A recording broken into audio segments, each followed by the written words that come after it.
beragam pengaruhnya terhadap NKRI. Pada abad ke-20, rekayasa teknologi yang dikembangkan oleh manusia terus mengalami kemajuan, bahkan menuju kesempurnaan.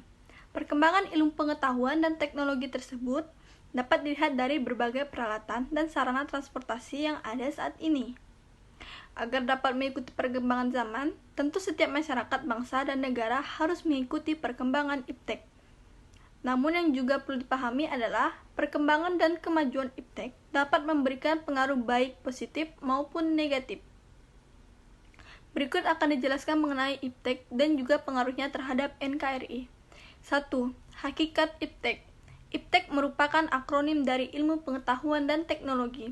Berikut adalah uraian mengenai pengertian ilmu pengetahuan dan teknologi. A. Pengertian ilmu. Hampir seluruh manusia mengenal kata ilmu, namun tidak banyak yang mengetahui pengertian ilmu.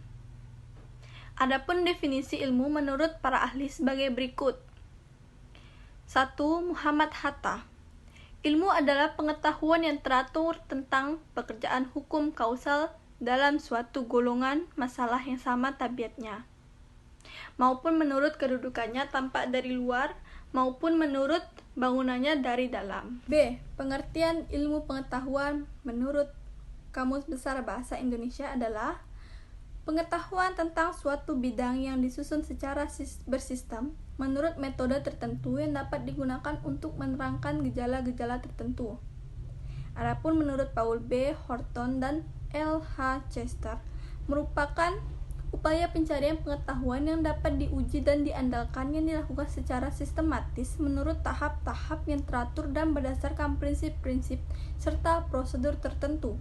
Sedangkan teknologi adalah penerapan penemuan-penemuan ilmiah untuk memecahkan masalah-masalah praktis.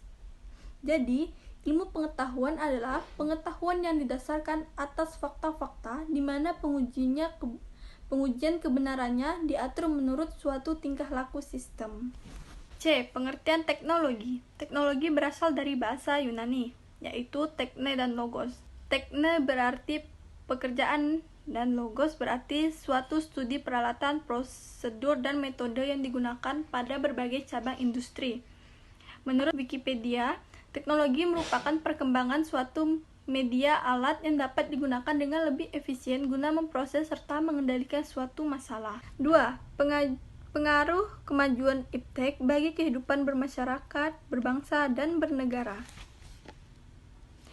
A. Pengaruh positif kemajuan iptek bagi kehidupan. Perkembangan iptek memberikan banyak pengaruh positif terhadap berbagai bidang kehidupan manusia. Beberapa pengaruh positif kemajuan iptek bagi kehidupan manusia dalam berbagai bidang sebagai berikut. 1. Aspek pendidikan. Pengaruh positif adanya kemajuan ilmu pengetahuan dan teknologi dalam bidang pendidikan sebagai berikut. A. Sistem pembelajaran tidak harus melalui tatap muka. Dengan kemajuan teknologi, proses pembelajaran tidak harus pertemukan siswa dengan guru, tetapi bisa juga menggunakan jasa pos, internet, dan lain-lain. B. Munculnya media massa, khususnya media elektronik sebagai sumber ilmu dan pusat pendidikan. C. Pemenuhan kebutuhan akan fasilitas pendidikan dapat dipenuhi dengan cepat, seperti adanya mesin fotokopi membantu dalam memenuhi kebutuhan jumlah soal yang banyak dan dapat diselesaikan dengan waktu yang singkat. B. Pengaruh negatif kemajuan iptek bagi kehidupan. Selain memiliki pengaruh positif, perkembangan dan kemajuan iptek juga memiliki pengaruh negatif bagi kehidupan manusia dalam berbagai bidang. Beberapa pengaruh negatif iptek adalah sebagai berikut. 1. Aspek pendidikan. Beberapa pengaruh negatif iptek dalam bidang pendidikan sebagai berikut. A. Siswa menjadi malas belajar karena banyak di antara mereka yang menghabiskan waktu untuk memainkan jejaring sosial seperti Facebook, Twitter, dan sebagainya. Selain itu, banyak juga siswa yang mengerjakan tugas dengan cara copy paste dari internet tanpa mendalami materi terlebih dahulu. 2. Pentingnya sikap selektif dan tanggung jawab dalam menghadapi pengaruh kemajuan ilmu pengetahuan dan teknologi. 1. Sikap selektif terhadap pengaruh kemajuan ilmu pengetahuan dan teknologi. Sebagai bangsa yang besar, Indonesia harus mempunyai sikap yang tegas terhadap kemajuan ilmu pengetahuan dan teknologi. Adanya kemajuan iptek terdapat dibagi menjadi 3 alternatif, yaitu 1. Menerima sepenuhnya pengaruh tersebut tanpa disaring terlebih dahulu. 2. Menolak dengan tegas semua pengaruh kemajuan ilmu pengetahuan dan teknologi dalam semua aspek kehidupan. 3. Bersikap selektif terhadap pengaruh tersebut, yaitu mengambil hal-hal yang positif dari kemajuan ilmu pengetahuan dan teknologi dan membuang hal-hal negatifnya. Adapun sikap selektif terhadap pengaruh kemajuan ilmu pengetahuan dan teknologi di beberapa bidang sebagai berikut. 1. Sikap selektif terhadap pengaruh sosial budaya. Kemajuan ilmu pengetahuan dan teknologi sangat mempengaruhi kehidupan sosial budaya. Di antara pengaruh-pengaruh tersebut, tampak dari gaya hidup, gaya pakaian, dasar ikatan hidup bermasyarakat, dan semakin mudahnya mendapatkan informasi dan ilmu pengetahuan. Agar kemajuan ilmu pengetahuan bersifat positif dan dapat diserap di dalam budaya kehidupan sehari-hari, kemajuan ilmu pengetahuan dan teknologi ini mengusahakan perubahan nilai dan perilaku antara lain. 1. Terbuka terhadap inovasi dan perubahan. 2. Berorientasi pada masa depan daripada masa lampau. 3. Dapat memanfaatkan kegunaan ilmu pengetahuan dan teknologi. 4. Menghargai pekerjaan sesuai dengan prestasi. 5. Menghargai dan menghormati hak-hak asasi manusia. 6. Menggunakan potensi lingkungan secara tepat untuk pembangunan berkelanjutan. 2. Sikap selektif terhadap pengaruh kemajuan ilmu pengetahuan dan teknologi dalam bidang ekonomi. Senjata ampuh untuk melumpuhkan pengaruh negatif dari kemajuan ilmu pengetahuan dan teknologi, sekaligus memperkuat kemandirian bangsa dalam segala hal, adalah sistem ekonomi kerakyatan. Untuk mewujudkan hal tersebut, maka perlu segera diwujudkan hal-hal sebagai berikut. 1. Pertanian dijadikan prioritas utama untuk penduduk Indonesia yang bermata pencaharian sebagai petani. 2. Sistem ekonomi dikembangkan untuk memperkuat produksi domestik untuk pasar dalam negeri sehingga memperkuat perekonomian rakyat. Ketiga, industri-industri haruslah menggunakan bahan-bahan baku dalam negeri sehingga tidak tergantung pada impor dari luar negeri. 3. Sikap selektif terhadap pengaruh ilmu pengetahuan dan teknologi dalam bidang politik. Terdapat 4 hal yang selalu dikedepankan dalam bidang politik pada saat ini, yaitu 1. Demokratisasi, 2. Kebebasan, 3. Keterbukaan, 4. Hak asasi manusia. 2. Adapun sikap tanggung jawab dan perkembangan ilmu pengetahuan dan teknologi. Selain sikap selektif, juga perlu ditanamkan sikap tanggung jawab dan menghadapi pengaruh ilmu pengetahuan dan teknologi. Oleh karena itu, dalam mengembangkan dan menerapkan ilmu pengetahuan dan teknologi, sudah selayaknya manusia selalu menyertainya dengan etika dan rasa tanggung jawab. Dalam memanfaatkan ilmu pengetahuan dan teknologi, manusia perlu mengingat nilai-nilai kemanusiaan, norma, bahkan mengingat nilai-nilai keagamaan. Dipandang dari segi agama, etika, dan tujuan pengembangan manfaat ilmu pengetahuan secara sistematis dapat dikelompokkan menjadi 2 sebagai berikut. 1. Untuk membantu manusia dalam mendekatkan diri kepada Tuhan Yang Maha Esa.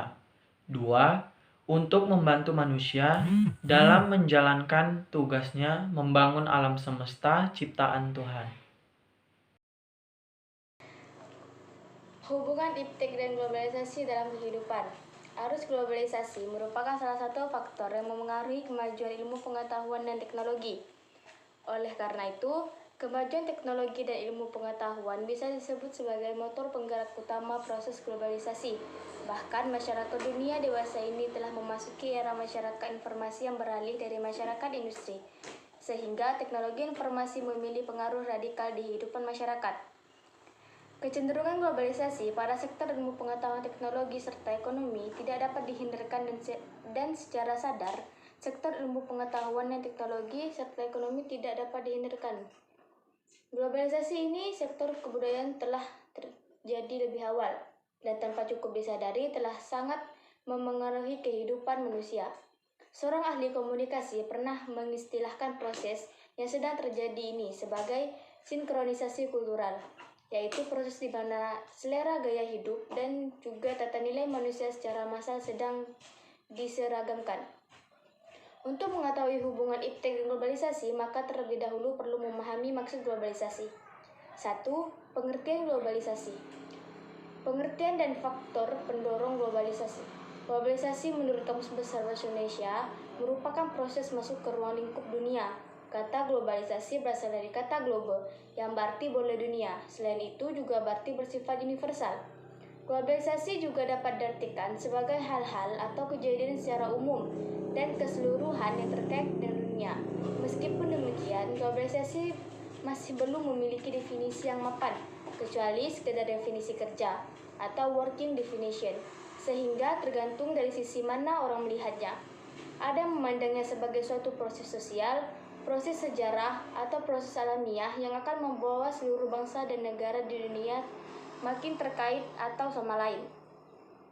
Mewujudkan satu tatanan kehidupan yang baru atau kesatuan konsistensi dengan menyingkirkan batas-batas geografis, ekonomi, dan budaya.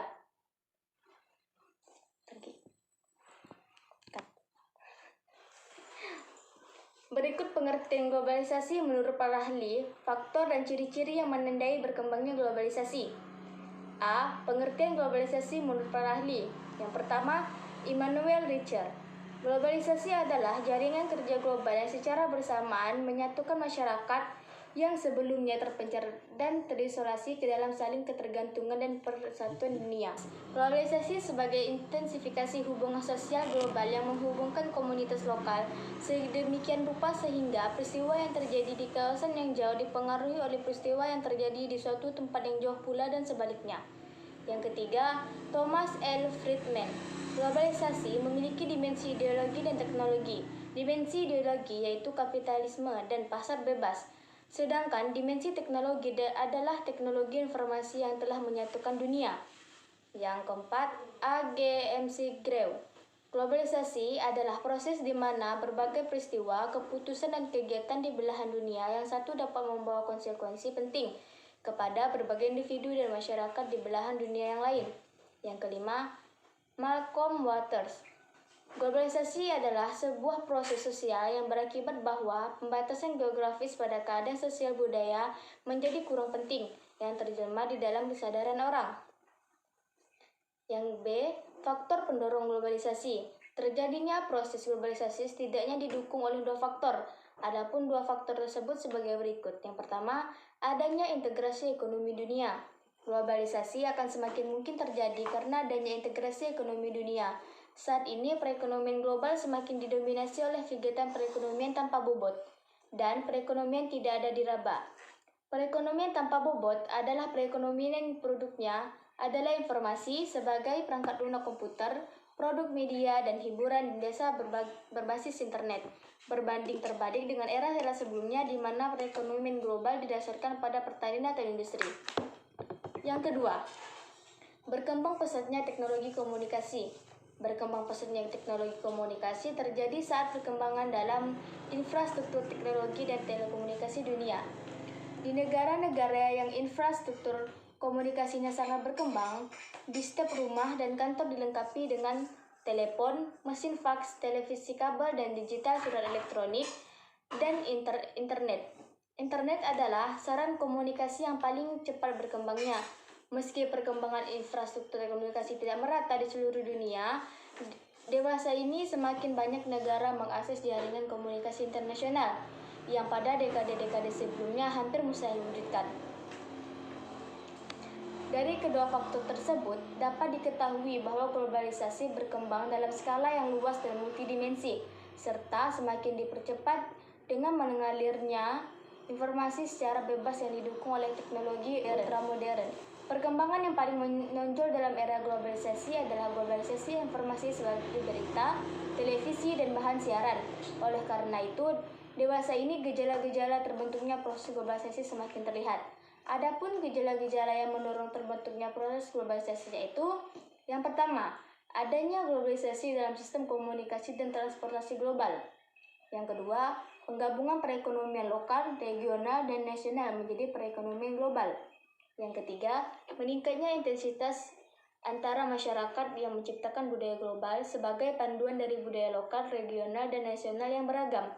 Yang keempat, munculnya sistem internasional yang mengikis batas-batas tradisi politik internasional dan politik nasional. Ciri-ciri yang menandakan berkembangnya fenomena globalisasi. Yang pertama, perubahan dalam konsep ruang dan waktu. Perkembangan barang-barang seperti telepon genggam, televisi satelit, dan internal menunjukkan bahwa komunikasi global terjadi demikian cepatnya. Sementara melalui pergerakan massa semacam turisme, memungkinkan setiap individu merasakan banyak hal dari budaya yang berbeda. Yang kedua, pasar dan produksi ekonomi di negara-negara yang berbeda menjadi saling tergantung sebagai akibat dari pertumbuhan perdagangan internasional, peningkatan pengaruh perusahaan multinasional, dan dominasi organisasi semacam World Trade Organization atau WTO. Yang kedua, aspek-aspek globalisasi dan dampaknya.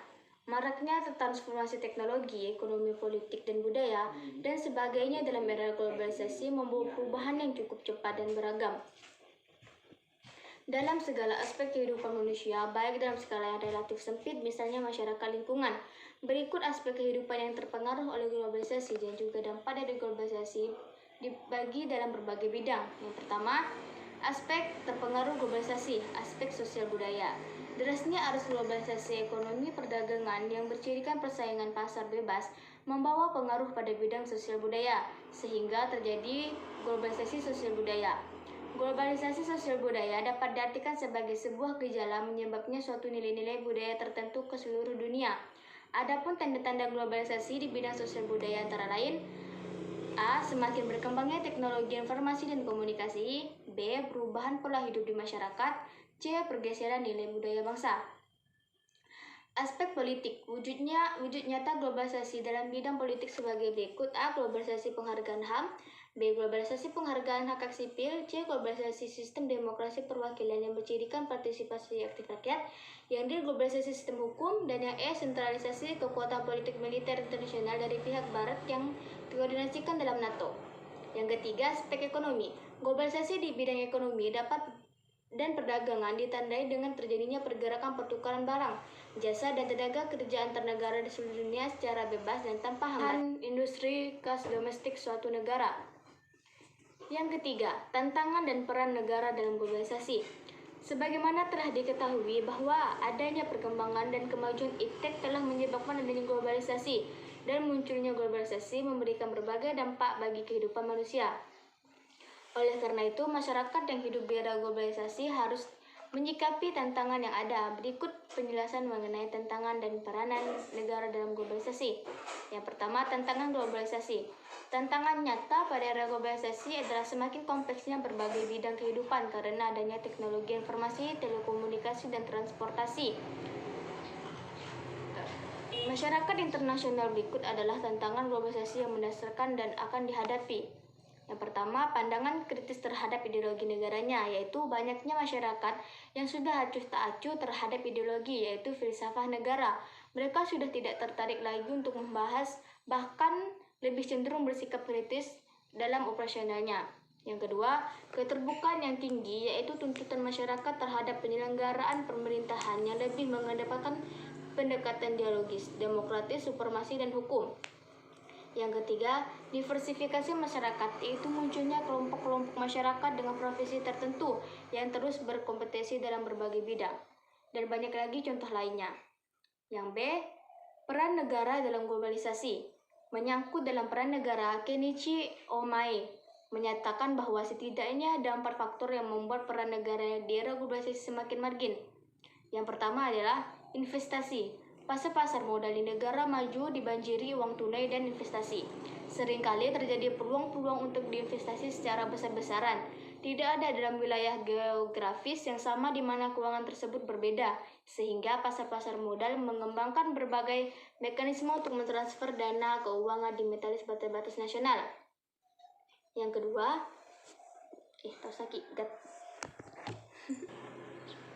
Yang kedua, industri. Industri saat ini mempunyai orientasi lebih global dibandingkan dengan 10 tahun yang lalu. Strategi perusahaan multinasional modern tidak lagi dibentuk dan dikondisikan dengan alasan-alasan negara, melainkan lebih pada keinginan dan kebutuhan untuk melayani pasar-pasar yang menarik. Yang ketiga, informasi. Teknologi informasi ditambah dengan semakin murahnya biaya transportasi, membuat perusahaan-perusahaan internasional dan aliran modal global menjadi semakin mudah untuk bergerak. Perkembangan kedua faktor ini, teknologi informasi dan rendahnya biaya transportasi, yang menjadi faktor katalis paling fundamental bagi proses globalisasi. Pengaruh globalisasi terhadap kehidupan berbangsa dan bernegara serta sikap selektif bangsa Indonesia. Pertama, pengaruh globalisasi dalam kehidupan berbangsa dan bernegara. 1. Globalisasi di bidang teknologi informasi dan komunikasi. Globalisasi yang didukung oleh kemajuan teknologi dan informasi telah menghadirkan perubahan besar dalam kehidupan masyarakat di dunia. Batas suatu negara seakan menjadi kabur dan seolah-olah menghadirkan dunia tanpa batas. Ada beberapa perangkat teknologi komunikasi dan informasi yang ada sekarang. Misalnya, pertama, media cetak seperti koran, tabloid, dan majalah. Kedua, media audio seperti radio, tape, dan compact disc. Ketiga, media audiovisual seperti televisi, TV kabel, dan internet. Dan keempat, komputer, perangkat inframerah, telepon, handphone, LCD, kamera, dan laptop. Kedua, globalisasi di bidang politik. Ketika mendengar ungkapan politik global, yang terlintas adalah percaturan perebutan kekuasaan, hegemoni, dan pengaruh global antara kekuatan-kekuatan besar di dunia. Pengaruh globalisasi politik menimbulkan begitu banyak kepentingan yang tidak lagi bisa dipenuhi kecuali melalui peran kekuatan global atau melibatkan unsur suprastate. Adapun pengaruh yang timbul dari adanya globalisasi terhadap kehidupan bangsa dan negara sebagai berikut. 1. Negara dunia ketiga atau negara berkembang semakin tergantung terhadap negara-negara maju, sehingga negara dunia ketiga semakin tidak berdaya dan tidak menjadi mandiri sebagai suatu negara. Kedua, negara maju dapat memaksakan kehendaknya kepada negara-negara berkembang atas nama demokrasi, HAM, dan pluralisme.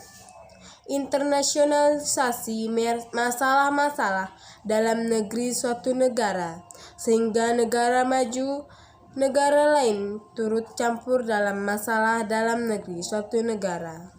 Ketiga, globalisasi di bidang ekonomi atau globalisasi kapitalisme.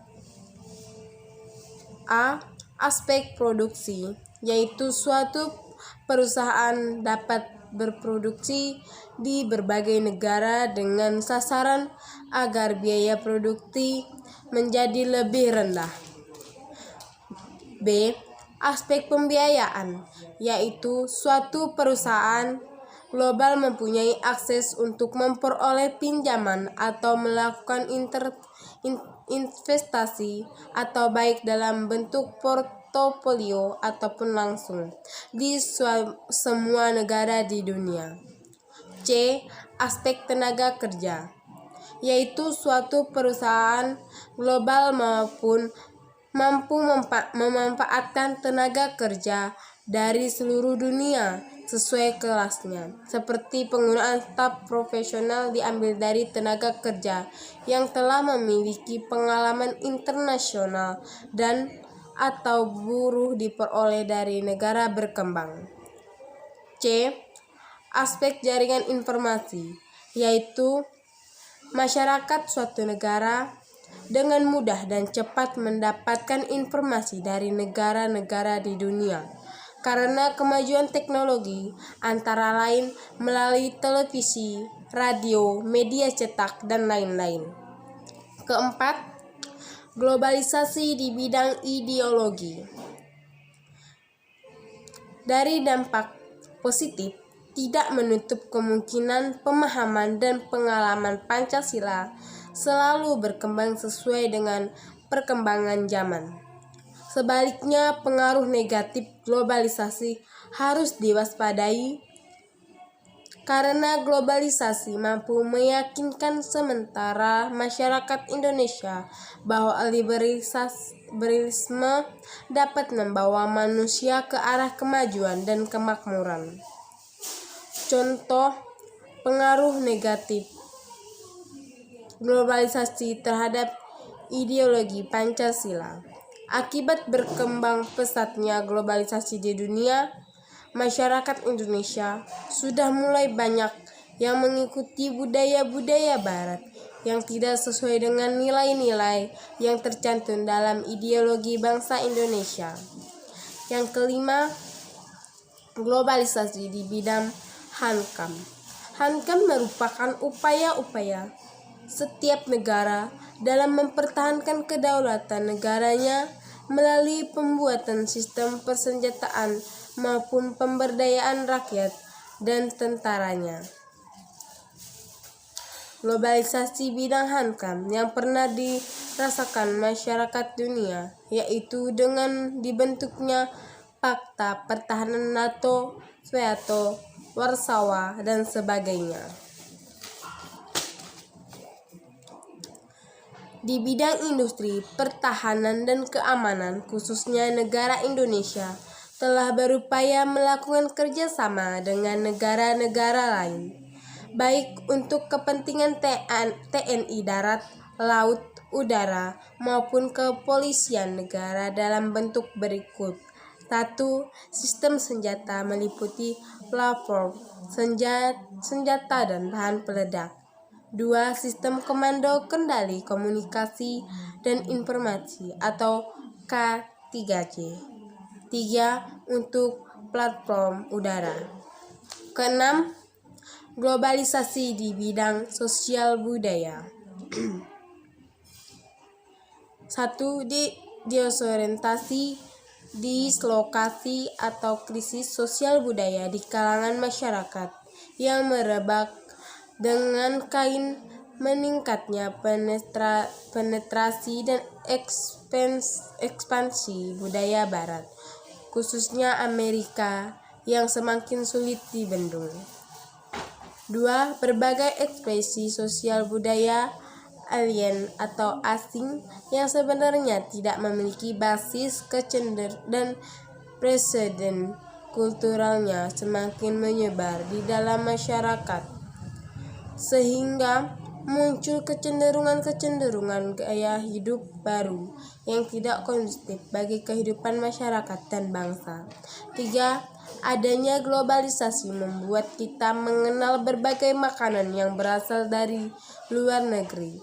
Selain makanan, ada juga pengaruh tentang gaya berpakaian.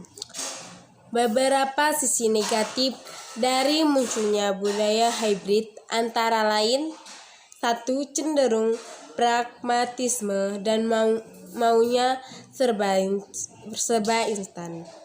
2. Lenyapnya identitas kultural nasional dan lokal. 3. Dapat mengakibatkan erosi budaya. 4. Kehilangan arah sebagai bangsa yang memiliki jati diri. 5. Hilangnya semangat nasionalisme dan patriotisme. Yang kedua, sikap selektif bangsa Indonesia terhadap pengaruh globalisasi. Pancasila bagi bangsa Indonesia merupakan ukuran atau norma untuk menentukan penerimaan atau penolakan pengaruh globalisasi dan penerapan IPTEK. Pancasila berfungsi sebagai penyaring nilai-nilai budaya dan luar yang tidak sesuai dengan kepribadian bangsa Indonesia. Dalam kedudukannya sebagai pandangan hidup, Pancasila berguna sebagai sumber norma moral atau cita-cita moral bagi bangsa Indonesia. Artinya, setiap pikiran, kegiatan, dan perbuatan harus berdasarkan pada Pancasila, serta tidak boleh bertentangan dengan tatanan nilai moral dan nilai-nilai budaya bangsa. Bangsa Indonesia harus selalu berusaha memelihara keseimbangan dan keselarasan yang fundamentalis, yaitu meliputi keseimbangan antara lain a. manusia dengan Tuhan Yang Maha Esa, b. manusia dengan masyarakat, c. manusia dengan alam, d. kemajuan lahir dan kesejahteraan batin. Melihat kenyataan yang ada di era globalisasi saat ini, IPTEK menjadi faktor yang sangat mempengaruhi kehidupan dan faktor penentu keberadaan dan kemajuan Indonesia. Secara umum, hal-hal yang perlu dipersiapkan untuk menghargai era globalisasi sebagai berikut. A. Pengembangan kualitas manusia Indonesia melalui pendidikan. B. Pemberian keterampilan hidup agar mampu menciptakan kreativitas dan kemandirian. C. Usaha menumbuhkan budaya dan sikap hidup global seperti mandiri, kreatif, menghargai karya, optimis, dan terbuka. D. Usaha selalu menumbuhkan wawasan kebangsaan dan identitas nasional. Usaha menciptakan pemerintahan yang transparan dan demokrasi.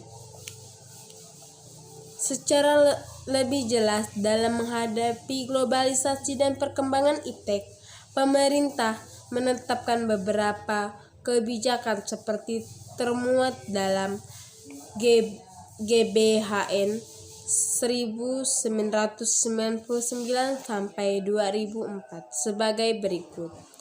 A. Bidang pendidikan. Contohnya 1. Meningkatkan kemampuan akademik dan profesional. 2. Meningkatkan kualitas lembaga pendidikan yang diselenggarakan baik oleh masyarakat maupun pemerintah. B. Di bidang politik. Contohnya 1. Menegaskan arah politik luar negeri Indonesia yang bebas, aktif, dan berorientasi pada kepentingan nasional. 2. Meningkatkan kesiapan Indonesia dalam segala bidang. 3. Meningkatkan kualitas komunikasi di berbagai bidang melalui penguasaan dan penerapan teknologi informasi dan komunikasi guna memperkuat daya saing bangsa dalam menghadapi tantangan globalisasi. 4. Memperkuat kelembagaan sumber daya manusia serta sarana dan prasarana khususnya di luar negeri dalam rangka memperjuangkan kepentingan nasional di forum internasional. C. Di bidang ekonomi. Contohnya 1. Mengembangkan perekonomian yang berorientasi global sesuai kemajuan IPTEK. 2. Mengembangkan kebijakan industri, perdagangan, dan investasi dalam rangka meningkatkan daya saing global. D. Di bidang sosial budaya. Contohnya 1. Mengembangkan dan membina kebudayaan nasional bangsa Indonesia yang bersumber dari warisan budaya leluhur bangsa. 2. Memberantas secara sistematis perdagangan dan penyalahgunaan narkotika dan obat-obatan terlarang. 3. Melindungi segenap generasi muda dari bahaya destruktif, terutama bahaya penyalahgunaan narkotika, obat-obatan terlarang, dan zat adiktif lainnya atau narkoba. Di bidang agama, contohnya 1. Meningkatkan kualitas pendidikan agama melalui penyempurnaan sistem pendidikan agama. 2. Meningkatkan peran dan fungsi lembaga-lembaga keagamaan dalam ikut mengatasi dampak perubahan yang terjadi dalam semua aspek kehidupan, untuk memperkukuh jati diri dan kepribadian bangsa, serta memperkuat kerukunan hidup bermasyarakat, berbangsa, dan bernegara.